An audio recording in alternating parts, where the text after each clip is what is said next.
It's Nnamdi Asomugha. And New Orleans native Mike. Yes. Y'all ready? Does everyone have a bag? Let me see. Anybody have a bag to check in? It's early June, and Nnamdi Asomugha is starting a cross-country tour. He's the NFL's most sought-after free agent. If you pay for Nnamdi Asomugha, the one thing you know you're paying for is a guarantee. You know that half the field is shut down like Dion. You never really see a guy 6'2", to be honest with you, playing cornerback. He does a really good job, and he's been blessed with great ability. He has long arms, so he can run with anybody in the league, and he puts his hands on you. Everyone in the football world wants to know where he will land. Where are you flying? We're flying to New Orleans. But football is taking a back seat. Instead, Nnamdi will sample the fare, go to a Hornets game, even a Lady Gaga concert. Not with friends or family, but with a group of underprivileged kids he just met. Thank you, Nnamdi. I'm really excited. I love basketball. This just in, the latest on Nnamdi Asomugha. The Jets are out, the Cowboys are out, and everybody now is pointing to the Philadelphia Eagles as the team to beat. A month later, the 30-year-old Pro Bowler signed a $60 million contract with the Philadelphia Eagles. And even though his job on the field is to take away, off the field, his parents, Nigerian immigrants to America, taught him to give back in a very hands-on way. What do you get out of giving? It feels good.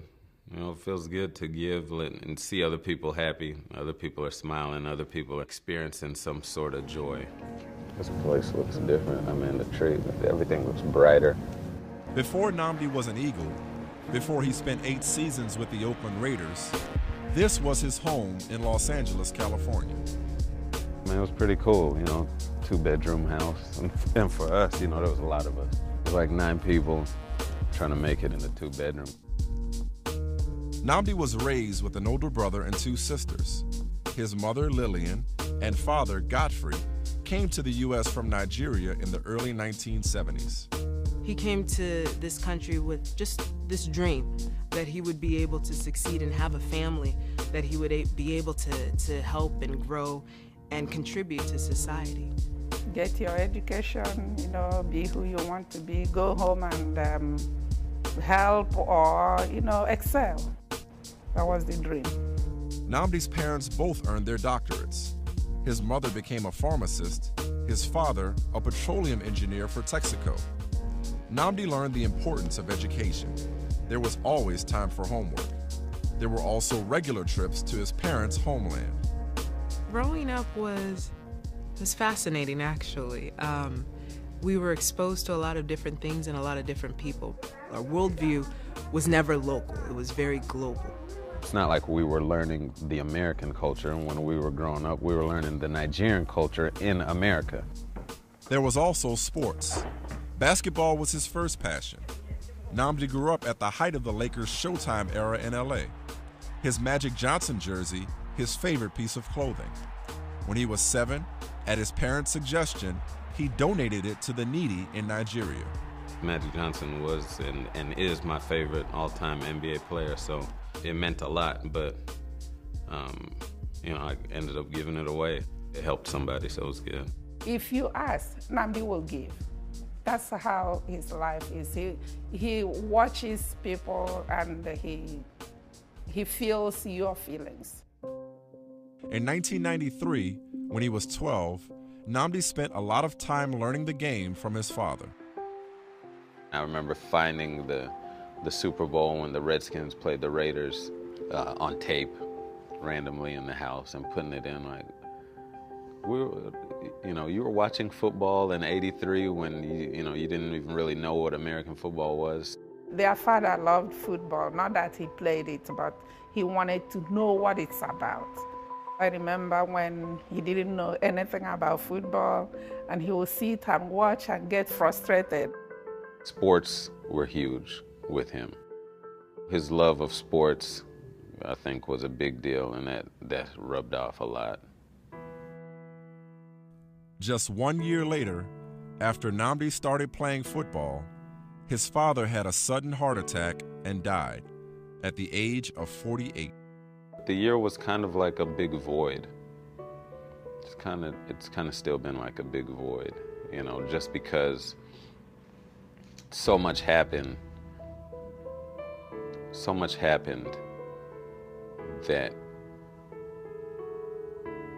that you don't want to remember. The name Nnamdi means "my father lives," and after his father's death, Nnamdi dedicated himself to the game his father loved, football. Every game, every play, an opportunity to learn. So what memories come back when you see this field? I'm the kick returner, and I'll never forget. Get the ball, get the kick return. I think I'm off to the races. Some guy comes out of nowhere, strips the ball. They recover.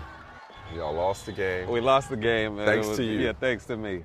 Now it'll be like a guy catches a ball, or you know, something like that. If you give up a catch, yeah, it's like the end of the world. To other people, they'll think like, oh, that's nothing. But to me, that's like, that'll get me going. By 1999, Nnamdi was a standout high school football player in LA. He chose to play college football at Cal. There, he was an all-conference safety, graduating with a degree in corporate finance. Asomugha was selected late in the first round by the Oakland Raiders in the 2003 NFL Draft, where the commissioner mispronounced his name.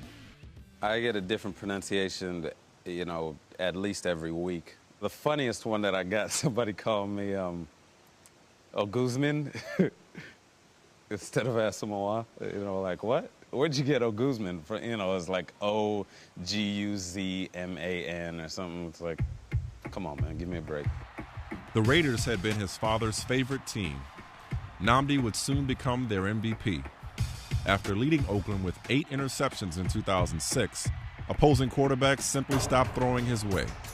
He became a 3-time Pro Bowler, and in 2009, the Raiders signed him to a 3-year, $45 million contract, making him among the highest-paid players in the league. At the same time, Nnamdi was giving back. He and his mother started Orphans and Widows in Need, providing food and medicine to women and children suffering from extreme poverty and abuse in Nigeria. So the goal with everything that we've done has just been to raise awareness, to see if that could garner more attention and help to the situation. In 2007, Nnamdi founded the Asomugha College Tour for Scholars, called ACTS for short. Each year, he selects high-performing, low-income high school students from California that meet his GPA requirements. We'll have 50-something students in a school send in essays, and then it'll be narrowed down to maybe like 10 or so. And then when it gets to that point, then I'll be looking at them and I'll be reading them, you know, to sign off. Then, Nnamdi takes them on an all-expense-paid college tour to different cities: Atlanta, Boston, and New York. The 2011 tour visited New Orleans. Once the day starts, everybody starts going crazy. You had students that were doing really well, but then had never even been outside of the East Bay area. Started to love traveling. So I just put that together with the with the want to help those students. And so I just said, let me do something where we'll get out and get that accomplished. One of those students is 18-year-old Amber Adams. A straight-A student from Oakland, she grew up in a single-parent home with no means for a higher education. Those that know her say her mother had no interest in Amber's education. In 2010, Nnamdi chose Amber, then a junior in high school, to go to Washington, D.C. I was ecstatic. I loved it. You know, I've never been to D.C. before. I don't know, things like that just don't happen to me. Amber has a young brother who is autistic. For 6 years of her life, she has been his caretaker. And she never thought she could get out of this until Nnamdi came along. Before going on this tour, I had no idea where I wanted to go. I would literally ask people, hey, where should I go to college? Well, my most fond memory is seeing Coward because I've now decided on where I really want to apply to. It was just a feeling that I knew it just felt like home. Amber ultimately chose a school Nnamdi had taken her to, Howard University in Washington, D.C., where she received a full academic scholarship. She is a freshman and will graduate in 2015. You want to be able to impact the students in a way that there was meaning behind the tour. Has it been brought to your attention the specific impact that you've had on the young people that you've taken on these college tours? I don't think I'm fully aware of it, just because I don't ask and I don't try to get immersed in that emotional attachment to what it's doing. I can say that my favorite part is that I got to try so many new things. Like, I've never been bowling before, or I never got a chance to meet sorry.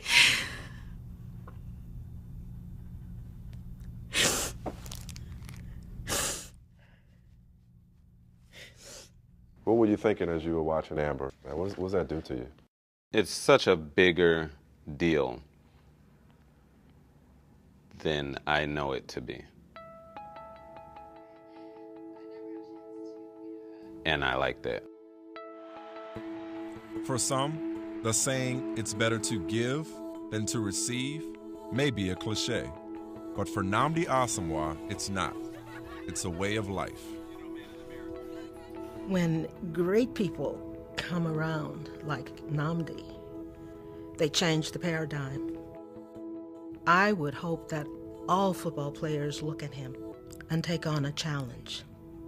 He's one of those guys who I think embodies what an American success story is. He wants to leave his footprints on this planet. He is still the same child that I raised. He does not only make me proud, he makes my people proud. What do you think your dad would say to you if he could see who you are today? You know, it's what he came to America for, was for better living for all of us. And, you know, the fact that I was able to get to the point where I am and be able to help out my family and friends in the way that I can, I think would be huge. It'd be like his dream coming true.